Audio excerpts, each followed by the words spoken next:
One of the great treats has always been when you get a new script for Downton, when we were filming the show as a series. And then with the first movie, we were like, how's he going to make this cinematic? And of course he did beautifully. And then we were like, can he do it again? And he has. And it's an amazing gift that Julian has to bring to life these characters again, and always seems fresh. And you can read a script of Downton and you could take out the characters' names and you know exactly who's talking because everyone's so individual.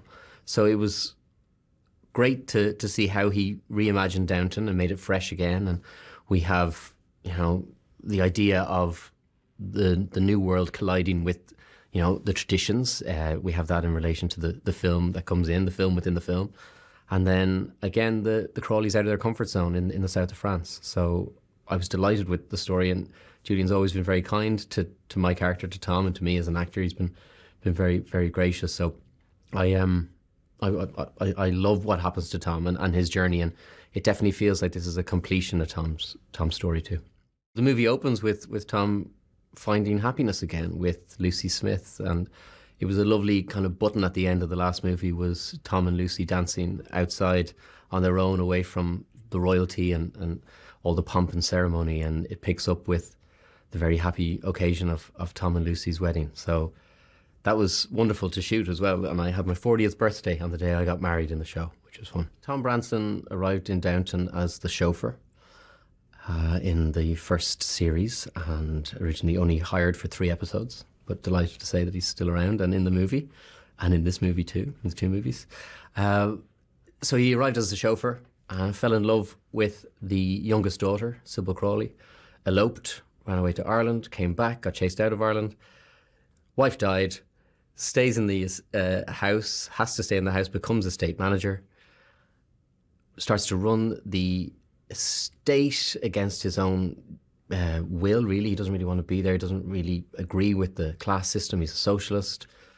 Gets worn down by the family. Basically, Tom's journey is about finding acceptance and accepting himself. And what's great about the new movie as well is he does find himself and in his new relationship as well with Lucy Smith. So all the way up. So Tom has gone from a very revolutionary socialist to a very, very distraught widow, to estate manager, to definitely now part of the family. Tuppence Middleton plays Lucy Smith, who's now Lucy Branson in the new movie. And it's great. It's actually the now 3rd time that we've worked together. We did The Imitation Game many, many years ago. And then obviously in the first movie, and I'm delighted to see that Julian has kind of completed their story and brought them together. She's a brilliant actress and great fun to be around. It's lovely to be part of an ensemble. I mean, and that's exactly what Downton is. It is a true ensemble of incredible actors that we're so lucky to have and to be able to get back together to do this movie. It's always been a joy, and it does, I know it sounds a bit cliche, but we really are like a family. We've enjoyed all of this success out of nowhere with the first series, and the fact that it's still going and still so loved by the fans is really special. And it's been such an important part of, I think, all of our lives. And anytime we get to get back together, it's just a real treat.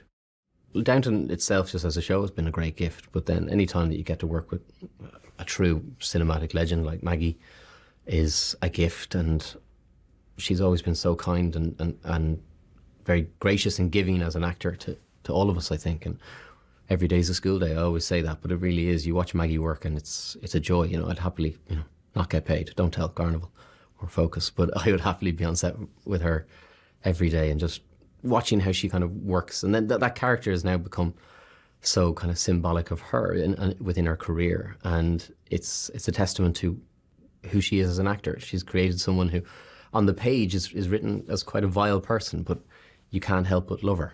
And the one thing that I've really learnt is Maggie is as quick, if not quicker, than the Dowager Countess off set as she is on. It's definitely something that everyone was aware of in every department, in the crew and the cast, that when you're making something for the theatres, for cinema, everything has to just kind of take a step up from the TV show. Not saying that the TV show didn't look beautiful and opulent, but there is that sense of, I guess, an extra level of awareness that we have to fill the big screen, and whether it is Donal Wood's design or Andrew Dunn, who was our cinematographer, what he did and what looks so beautiful again. And I think it's even a level up from the first movie, not to take anything away from the first movie, but it definitely feels richer and more cinematic. And I think that it's something that every time that we keep coming back to Downton, we want to make it better. We want to make it more of an experience for people to enjoy. So I definitely feel that everyone, again, has come to the table with the idea that we did so well with the first one. Now, how do we even make this better? Simon's always been part of the family purely because he's Elizabeth's husband, Elizabeth McGovern, who plays Cora. So he's always been there, and he's always been a great champion of us and the success of the show. So it was a real pleasure to have him there. And he, of course, immediately became part of the family because he already is part of the family. And there was even a shorthand in how he could talk to us as a cast because we've known him for so long. And he knows the characters so well, and he knows us as actors so well, that it really was just delightful to have him there on set, and someone that he had such a clear vision of how he wanted to make this movie Downton, but also a Simon Curtis movie. And I think that really comes across, and he's done such a beautiful job. I think people really enjoy it and be very aware that it's very unique from what people have enjoyed of the show before. To quote Julian Fellows, it's lightning in a bottle. I mean, I wish I knew, and so does Julian, because he said he'd just keep doing it over and over.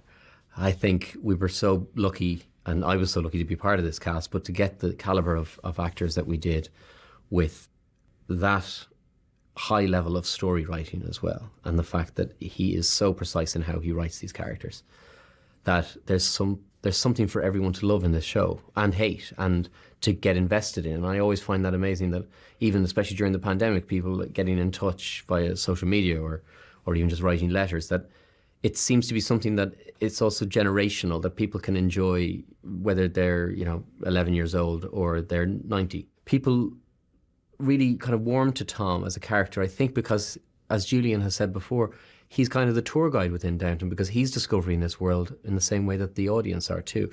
He's a fish out of water who's trying to figure out both the dynamics and the traditions and the rules and the etiquette. And I really feel very lucky that I got to be that character that kind of went on this journey that the audience were going on as well. What Downton is great at is it is pure indulgent escapism. And after the year and a half or 2 years that we've had, I think it's what people need. They need something where they can kind of get lost into a completely different world. And a lot of the time people say to me that it was a simpler time. I don't know if that's true, but people certainly, I think, look with such great nostalgia at that period in British history as well, and with these characters, that I think it's a great opportunity to get lost back in a world that people remember so fondly.